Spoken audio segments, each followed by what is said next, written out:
Imagine for a second that the most celebrated act of American patriotism, the one printed in every schoolbook, the one taught to every child as proof of righteous rebellion, was actually engineered by a group of wealthy merchants who had been caught red-handed smuggling Dutch tea into the colonies and were about to lose everything.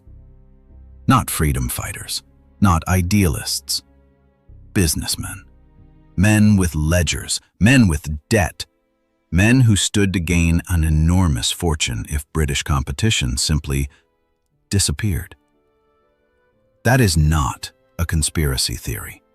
That is what the documents, the letters, the financial records, and the private correspondence of the era actually show when you bother to look.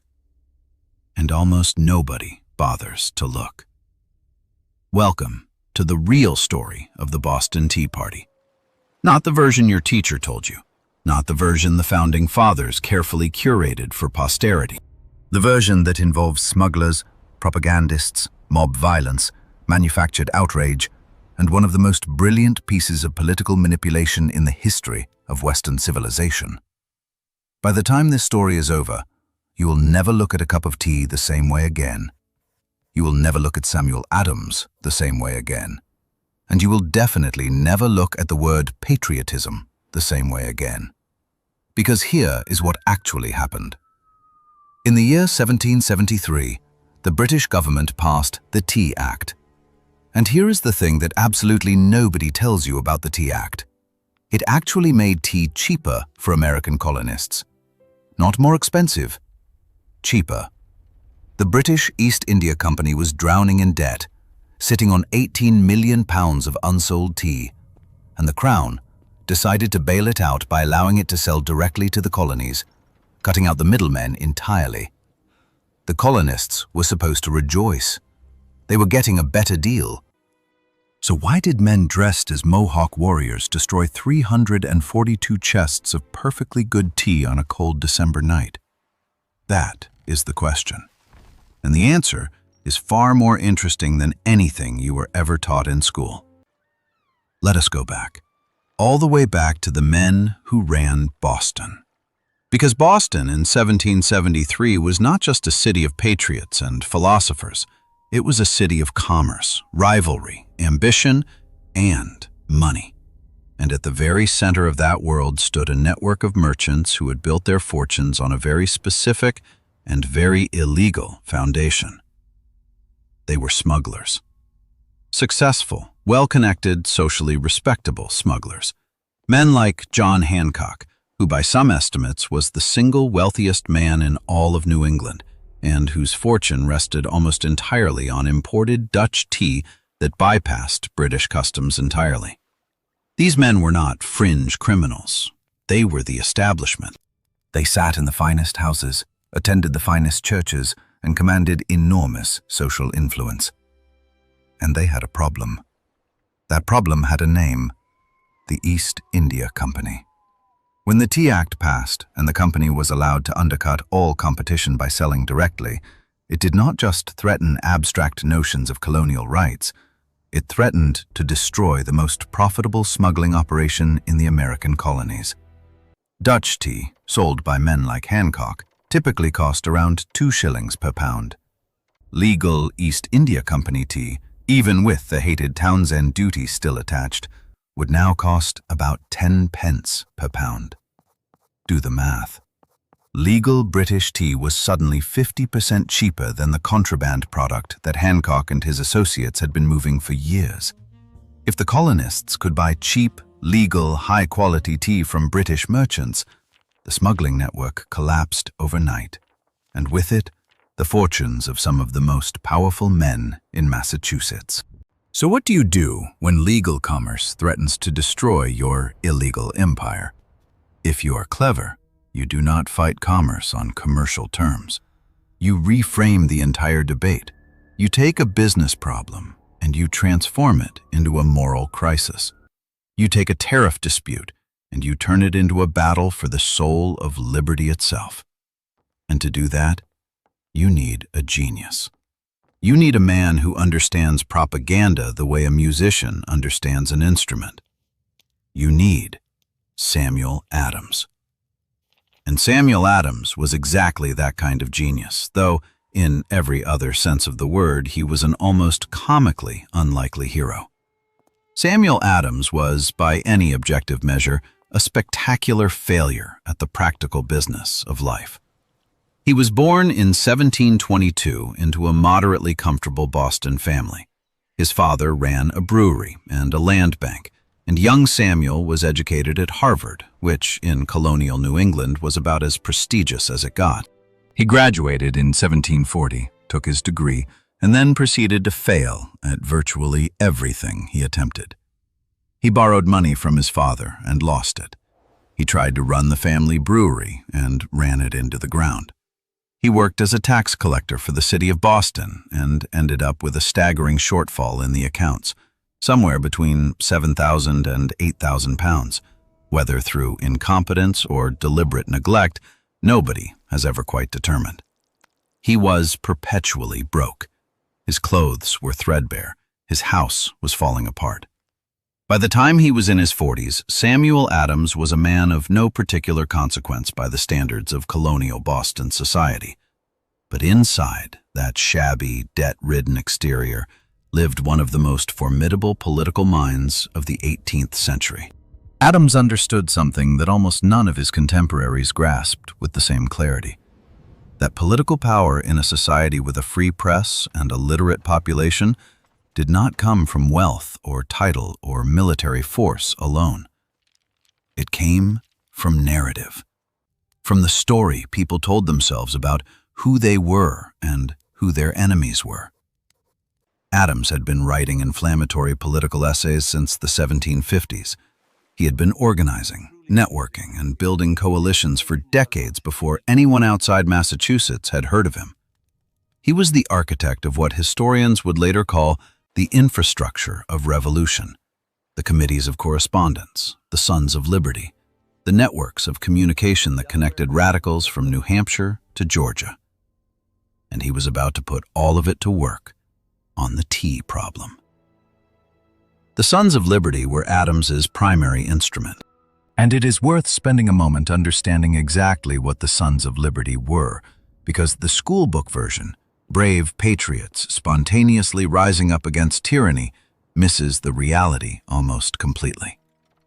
The Sons of Liberty were, at their core, a highly organized political operation with a very specific leadership structure, a reliable base of working-class muscle, and a messaging operation that would make a modern political consultant weep with envy.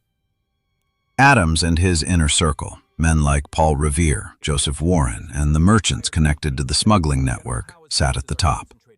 Below them were the artisans, the printers, the tavern keepers, the dock workers, the men who could move a crowd, start a rumor, or apply physical pressure when required.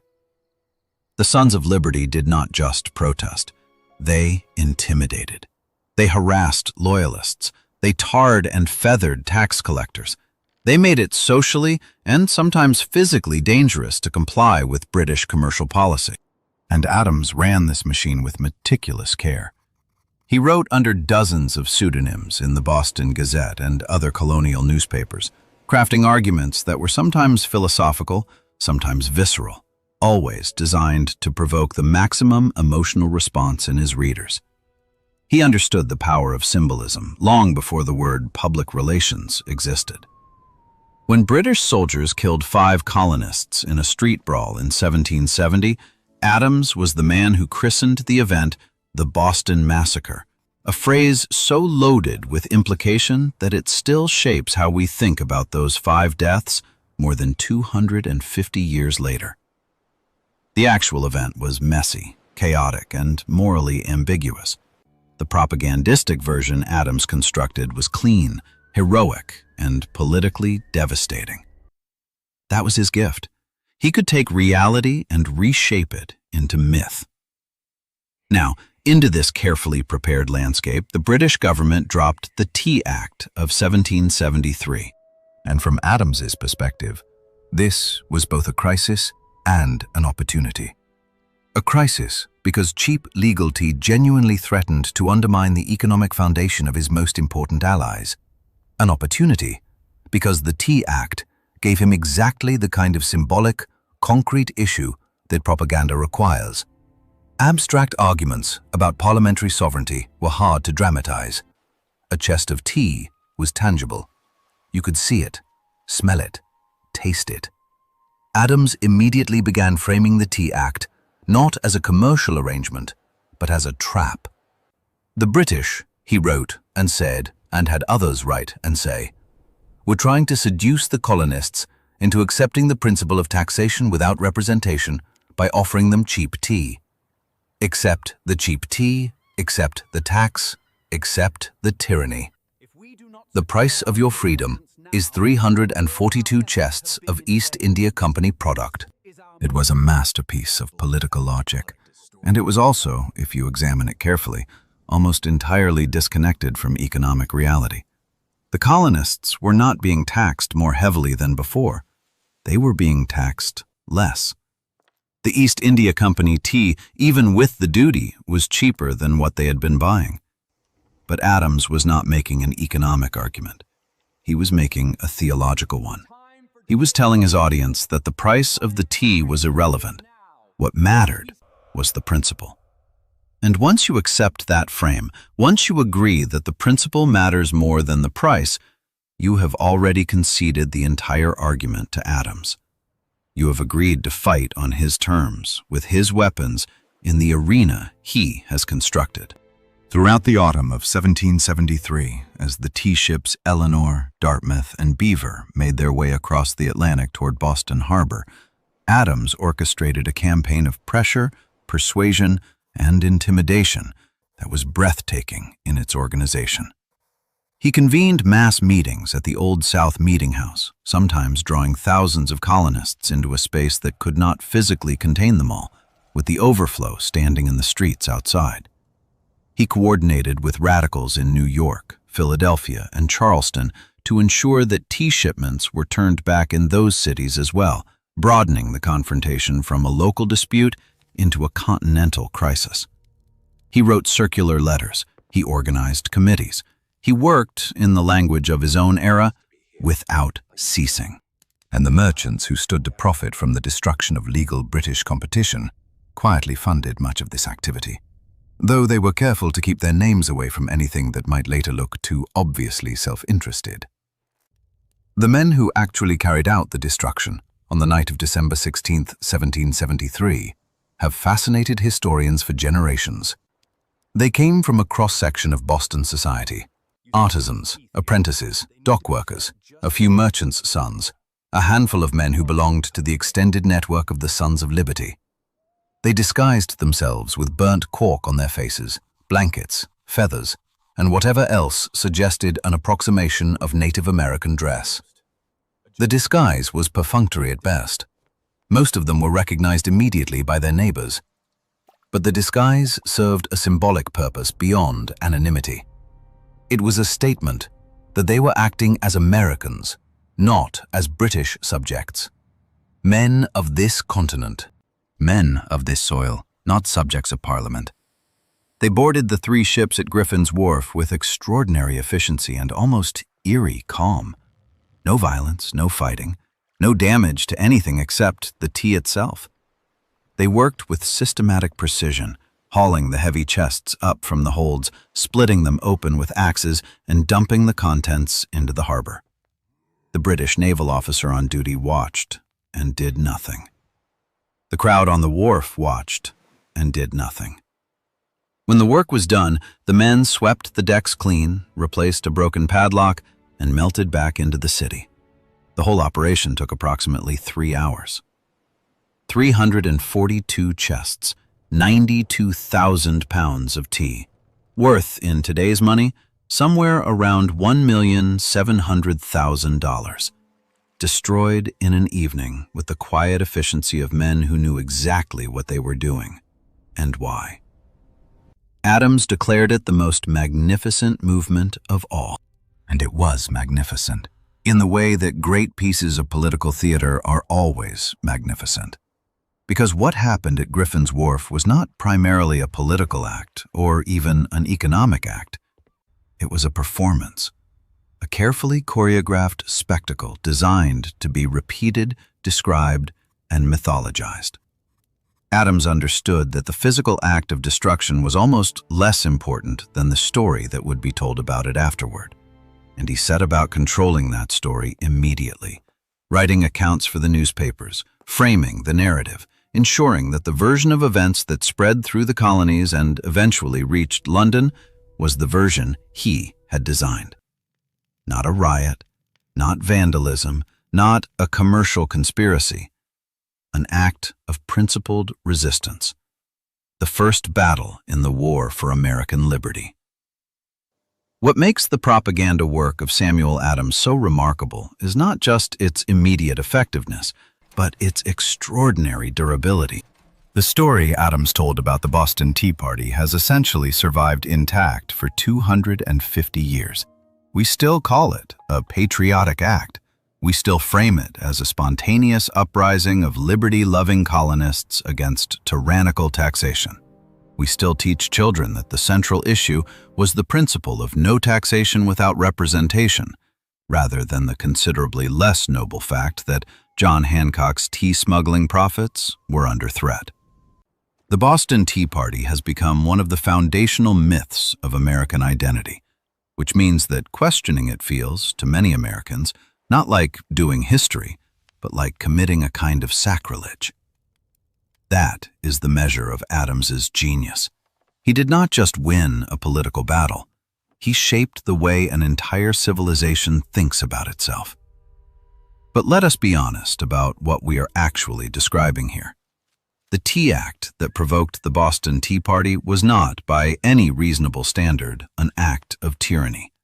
It was a corporate bailout that happened to benefit American consumers. The men who organized the resistance were, in substantial part, wealthy merchants protecting an illegal commercial monopoly. The public campaign that turned a trade dispute into a revolution was run by a man who spent decades manipulating public opinion with a sophistication that would be recognizable to any modern political operative. The participants disguised themselves, destroyed private property, and then carefully crafted a narrative about their own actions that obscured these uncomfortable realities. Does any of this mean the American Revolution was wrong? Absolutely not. Does it mean the Tea Party was not a genuinely significant political event? Of course not. But it does mean that the story is considerably more complicated, considerably more human, and considerably more interesting than the legend allows. Consider John Hancock for a moment, because Hancock is one of the most fascinating figures in this story, and one of the most systematically misunderstood. He is famous today primarily for his enormous signature on the Declaration of Independence, a signature so large and theatrical that his name has become an American idiom for a signature itself. He is remembered as a patriot, a statesman, a founding father. What is considerably less emphasized is the fact that Hancock was, at the time of the Tea Party, one of the most successful smugglers in the American colonies, that his wealth was built on a network of ships and warehouses that moved contraband goods in deliberate violation of British customs law, and that he had been prosecuted by British authorities for smuggling as recently as 1768 in a case that became a cause célèbre precisely because Adams and the Radical Network turned it into a political trial rather than a straightforward commercial prosecution. Hancock was acquitted, the prosecution abandoned, and his public reputation was actually enhanced by the experience. A man who had been caught breaking the law emerged as a symbol of colonial resistance. That is what happens when you have a gifted propagandist running your public relations. The economic stakes for Hancock and men like him were, to put it plainly, enormous. Historians have estimated that by 1773, perhaps 3/4 of all the tea consumed in the American colonies was smuggled, primarily from the Dutch East Indies through various intermediary ports. This was not a marginal underground trade. It was the dominant commercial reality of the tea market, and the men who controlled it were not small-time operators. They were the colonial elite. When the Tea Act threatened to make legal British tea cheaper than contraband Dutch tea, it did not just inconvenience these men. It threatened to collapse an industry that had made them extraordinarily wealthy and given them the financial foundation for their political influence. Without the smuggling revenue, the Sons of Liberty had considerably less funding. Without the funding, the radical network was considerably less powerful. The personal and the political were not just connected, they were the same thing. Now here is where the story gets genuinely uncomfortable, and where most popular histories simply stop asking questions. The Sons of Liberty, in the months leading up to the Tea Party, did not limit their activities to writing pamphlets and organizing public meetings. They engaged in what can only be described as a campaign of economic terror against anyone who considered cooperating with the British commercial system. The tea consignees, the merchants licensed to receive and sell the East India Company tea in Boston, were threatened, harassed, and intimidated into resigning their commissions. Their homes were surrounded by angry crowds. Their families were frightened. One consignee, Richard Clark, had his house attacked. The Clark family, terrified, took refuge in Castle William, a British fortification in Boston Harbor.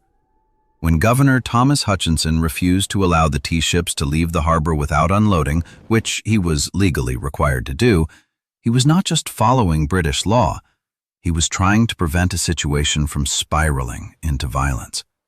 And he was personally hated by Adams with an intensity that went far beyond political disagreement and bordered on obsession. Thomas Hutchinson deserves a moment of attention here because he is one of history's great losers, a man who was on the right side of legality and the wrong side of history simultaneously. Hutchinson was a native-born Bostonian, a Harvard man, a genuine scholar of Massachusetts history, a loyal servant of the Crown who genuinely believed in the framework of British constitutional government. He was not a villain. He was not a tyrant. He was a man caught between an inflexible imperial system and an increasingly radicalized colonial population, doing his best to maintain order under impossible circumstances. Adams hated him partly because Hutchinson represented everything Adams was not: educated, successful, socially respected, wealthy, the kind of established figure whose opinion carried automatic weight. Destroying Hutchinson's reputation became one of the central projects of Adams's political career, and Adams pursued it with relentless, personal, sometimes unfair ferocity. The Letters Affair of 1773, in which private letters written by Hutchinson were obtained through dubious means and published with inflammatory editorial commentary, effectively destroyed Hutchinson's political career and forced his departure for England, where he died in exile, never able to return to the city where he was born. Adams had won. But it was not a clean victory. The night of December 16th arrived with everything in place. The tea ships had been sitting in the harbor for weeks, unable to unload and unable to leave. The legal deadline for paying the customs duty and unloading the cargo was the following day, December 17th. Governor Hutchinson had refused permission to let the ships depart. Adams had organized one final mass meeting at the Old South Meeting House, where thousands of Bostonians gathered in what was simultaneously a genuine public forum and a carefully staged theatrical event. When word came that Hutchinson had again refused to grant clearance for the ships to leave, Adams reportedly stood and said something to the effect that this meeting could do nothing more to save the country. That was the signal. The crowd cheered. From outside came the war whoops of men already assembled and already in partial disguise. The operation began. It is worth pausing to consider the stagecraft of that signal. Adams said the meeting could do nothing more to save the country. Not, "We will now destroy the tea," not, "Attack the ships." Nothing actionable, nothing that could later be cited as incitement. Just a rhetorical surrender that was in fact a launch command, understood by everyone in the room who needed to understand it. The plausible deniability was built directly into the public performance. Adams stood at a podium in front of thousands of witnesses and said nothing. And the tea ended up at the bottom of Boston Harbor. This was not accident. This was a man who had spent decades learning exactly how to move a crowd to action while keeping his own hands technically clean. The morning after, Boston was quieter than expected. The harbor smelled of tea. The participants had dispersed. The authorities were furious, but had made no arrests during the night, partly because the situation was so fluid, partly because arresting hundreds of Bostonians would have required a military operation, and partly because some of the men involved were so well connected that prosecution was genuinely complicated. In the days that followed, Adams and his network moved quickly to define the event in public discourse before their opponents could. The Boston Gazette and other sympathetic publications ran accounts that emphasized the orderliness of the operation, the absence of any other violence or property damage, the principled nature of the protest. These accounts were then reprinted in newspapers throughout the colonies and eventually found their way to London. By the time the British government was formulating its response, the narrative was already largely set. London's response, the Coercive Acts of 1774, which the colonists immediately renamed the Intolerable Acts, was, in retrospect, one of the greatest political miscalculations in British imperial history. The acts closed Boston Harbor entirely until the tea was paid for, dramatically restricted Massachusetts self-government, required colonists to house British troops, and removed certain legal protections from colonial courts. They were designed to punish Boston, isolate it from the other colonies, and serve as a warning about what happened when colonists destroyed Crown property. They achieved almost exactly the opposite of every single one of those objectives. Boston, far from being isolated, became a symbol of martyrdom and defiance throughout the colonies.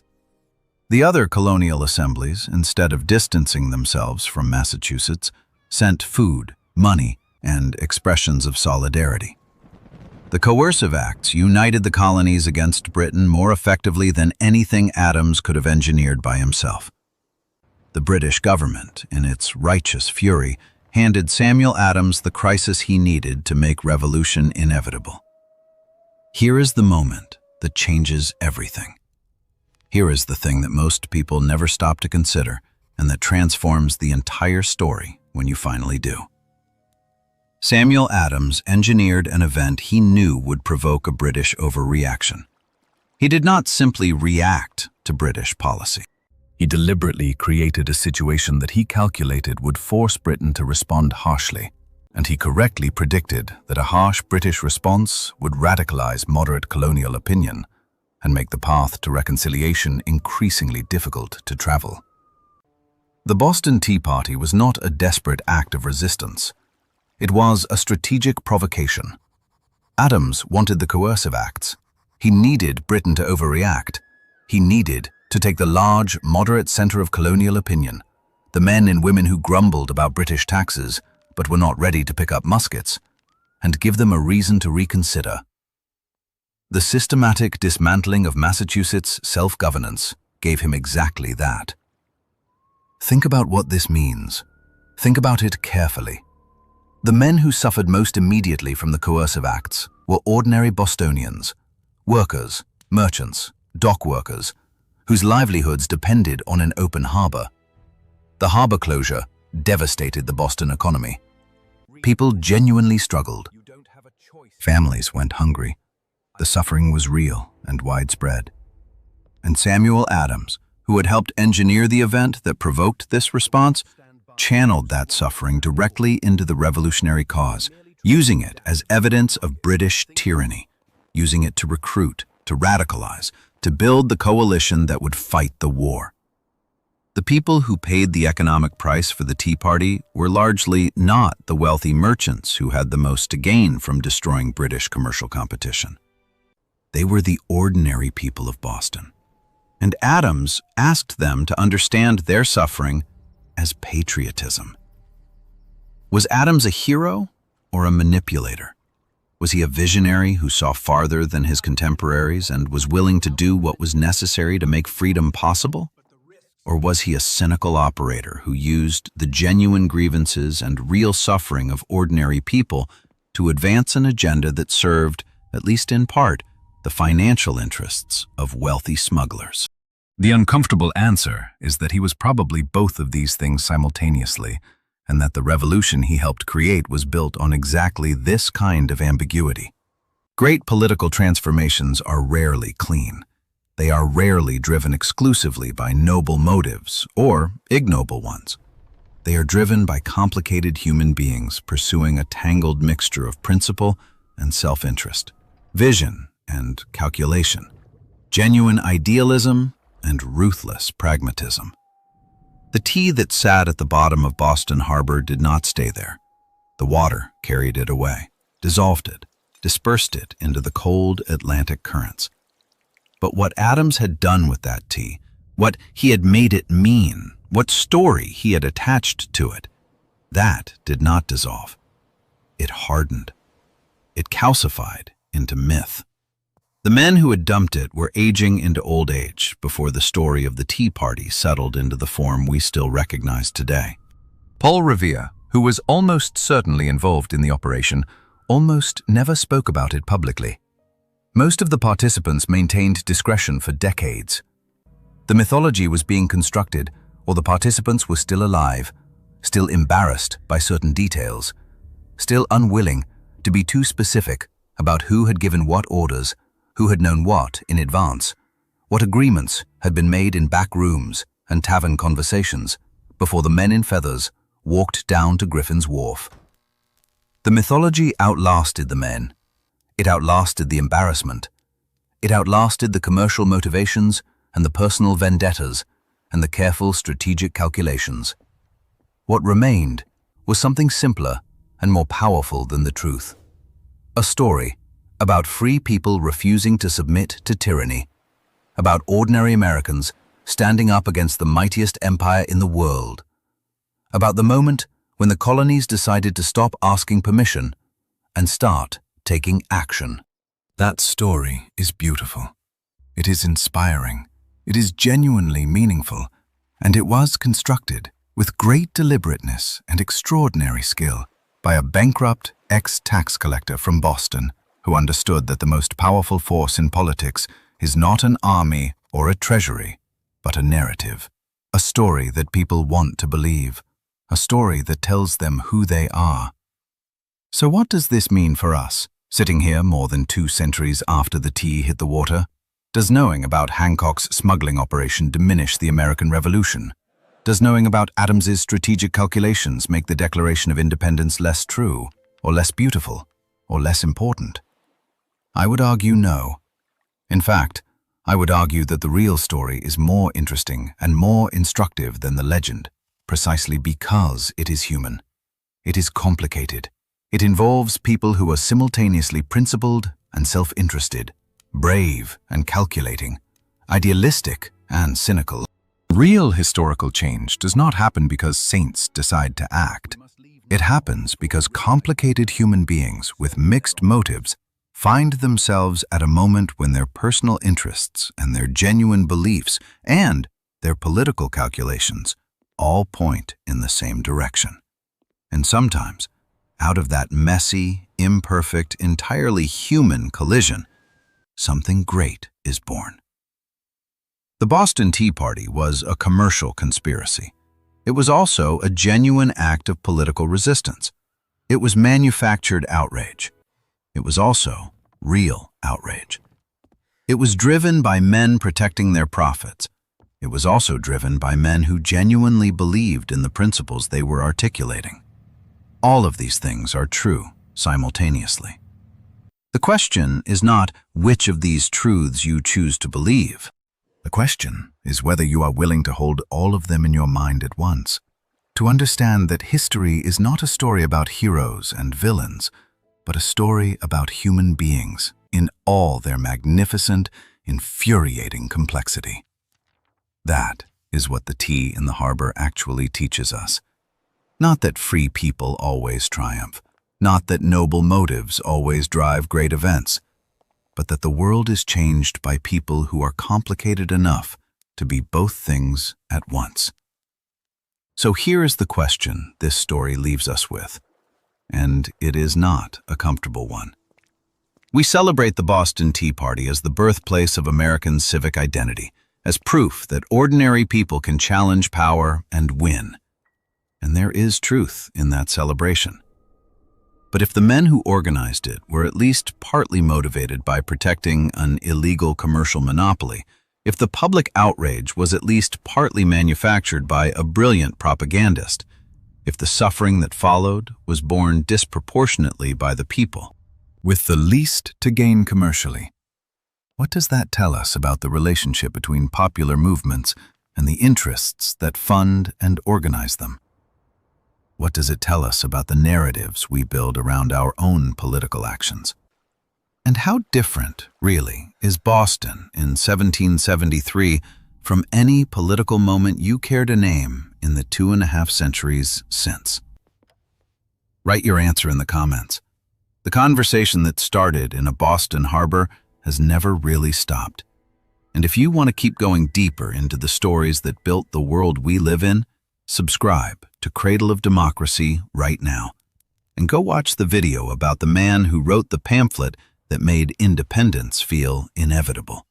Because the story of Thomas Paine and common sense is every bit as surprising, every bit as complicated, and every bit as human as everything you just heard about Samuel Adams and his 342 chests of tea.